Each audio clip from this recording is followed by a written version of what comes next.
Alright, so it's been a while, but back with a video today and one tomorrow and the next day as well, covering a bunch of different stuff, but today we're doing Google Stadia. So I did get my hands on it for a bit. I have a big list of things that I like and don't like, and some alternatives which I like and do not like. So let's start off from the top. The minimum spec for Google, super low ball minimum spec. You definitely need way more to have a comfortable lag-free, stutter-free experience with no artifacting and no issues. Setup issues for the Chromecast, which have been there for a very long time for the Ultra. Do not plug the Ethernet in until it's actually connected to your Wi-Fi and completely set up, and then you plug the Ethernet in afterward. Otherwise, you'll have some serious problems. Um, Yep, back to the compression and artifacting. Super noticeable, especially when playing on the 4K version on the TV. The side note as well for the 4K versions, or even if you're playing on a laptop, these are not the PC versions of the games. So a big no for me is there's no field of view adjustments, there's no motion blur adjustments, there's no graphic settings adjustments. So it's essentially great if you're playing on mobile, not great if you're playing on anything where you'd used to be having these conditions. Like if you're going to this to try and avoid getting a PC or like a higher end Xbox or something like that, not great. So, and then down to the input lag, there is definitely input lag. If you've ever played in like a living room, big TV, it's not as bad as if they don't have a game mode, but with a game mode, you can still tell like there's a bit of motion lag when you're playing on a big TV or something like that. It's very comparable to that. It's there, but it's not like annoying enough. It does make it pretty impossible to play with a mouse and keyboard. It's definitely way too noticeable then. With a controller, it's bearable. That's pretty much all I have to say. So the actual controller itself, it felt pretty good. The buttons are a little lame. The triggers are a little bit lame. I'm a bit subjective because I've been accessed to the entire suite of like cheap controllers, expensive controllers, super expensive controllers. I've used $20 controllers, $50 controllers. I've used Elites. I've used Razors. I have Scuffs. I have Collector's Edition Scuff. I've gone through the whole thing. Uh, it could be a lot better compared to like an Xbox or even a PS4 controller. I'm not even too happy with the buttons on the PS4 controller. But yeah, I mean, you just use whatever controller you prefer. I mean, it's out now, so everything should work, Bluetooth and otherwise. Pretty great. The cost is a bit of an issue. $12 a month for Pro, and you still got to buy games. It's 144 bucks a year. Then you got to upgrade your internet because even if you barely meet the spec, you got to remember that's if no one else is using the internet in your house. So that's at least 50 bucks to upgrade to unlimited because the monthly usage for 4K internet is 20 gigs an hour for 4K and 4.5 gigs at 720p. So that's a terabyte in a month if you play an hour and a half a day.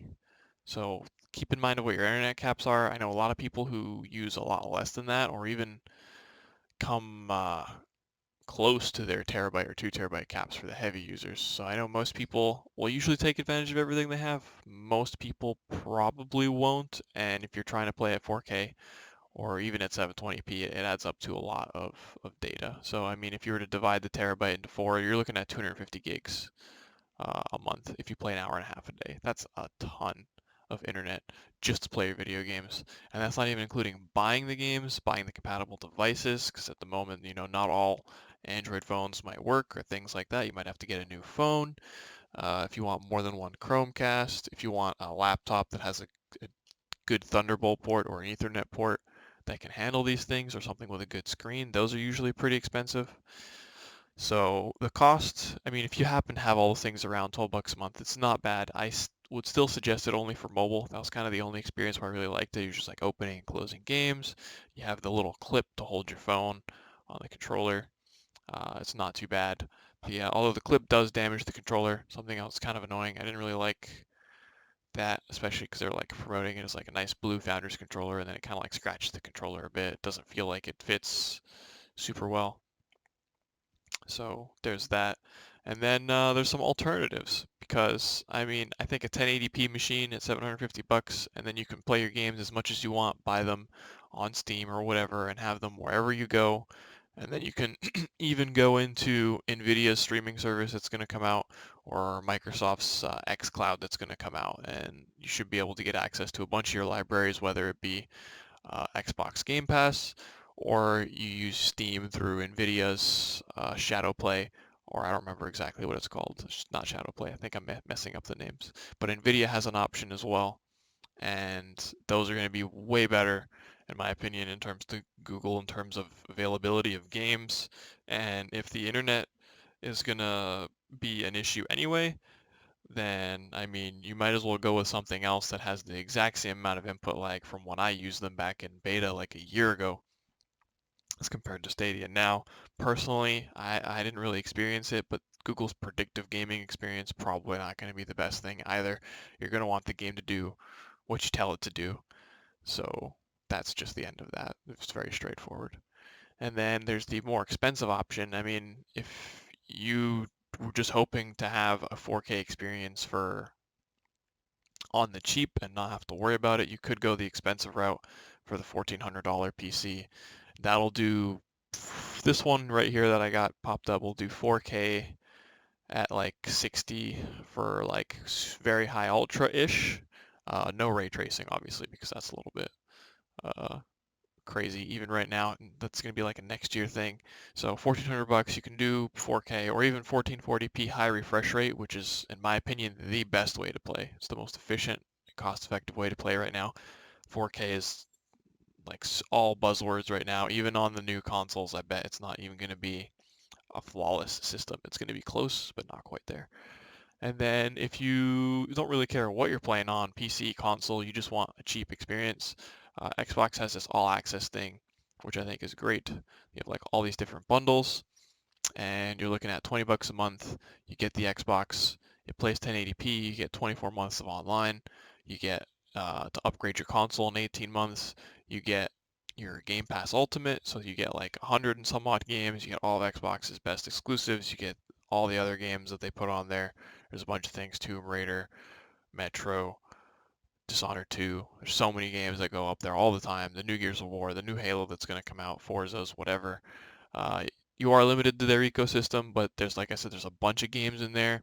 Then you can add EA Access if you want all of EA's games, and that's just an extra, what, 30 bucks a year for EA Access, and then you're just, what, 8 months behind on every sports game.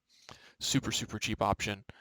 Not much more expensive than Stadia, if I'm honest. You're an extra $8 a month, and you're getting a reliable gaming experience that doesn't require tons of internet upgrades and uh, all the other hassles. There's no artifacting. You're playing an actual game. The input lag is gone. It's a great experience. And then if you really care about the 4K, you can go for the $31 a month. And then in a year from now, when the next Xbox comes out, they'll send you that. You just restart your subscription. You still get all the games. You get true 4K, because this says it's true 4K. It's not quite true 4K. It's true 4K like half the time. The new console will probably be true 4K most of the time. And that will definitely be your cheapest option. But at $31 a month, then that's you're starting to go into like 300 and what, $70 a year, and then at that point you're looking at 750 bucks. You can get a 1080p gaming PC, just play 1080p games for the next few years and pay it up front instead of over the course of 2 years. There's so many different options. At the end of the day, my point is the Google Stadia is pretty good. I would stick to mobile. Not really great though. Still a bunch of problems. Artifacting, input lag.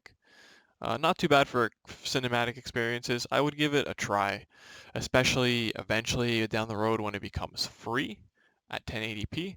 Then I would definitely at least give it a try because that would be pretty cool. But even then, you still gotta buy the games. Not cool. One of the best things I liked about the PC option with the NVIDIA uh, program is you could just use your Steam library.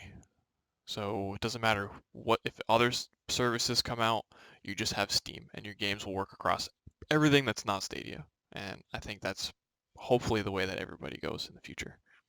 Anyways, that's my quick sum up. Stay tuned if you want to see my next few videos. There's going to be how to mod Minecraft while keeping achievements. There's going to be do I think Siege is still relevant going into year 5, because I really am starting to lose any care in the world for that game. And then a bunch of other things as well. So gonna do a nice build on a 4K gaming rig in a few months, and I'm gonna do a quick dive on Disney Plus because I think that streaming service is pretty amazing. And we're gonna go into other games as well, like Call of Duty, and my opinions on that now that they've patched everything. Anyway, that's a quick summary of the videos coming up in the future, but I hope you guys enjoyed. Leave a like if you liked it, subscribe if you want to see all that stuff, and I'll see you guys in the next video.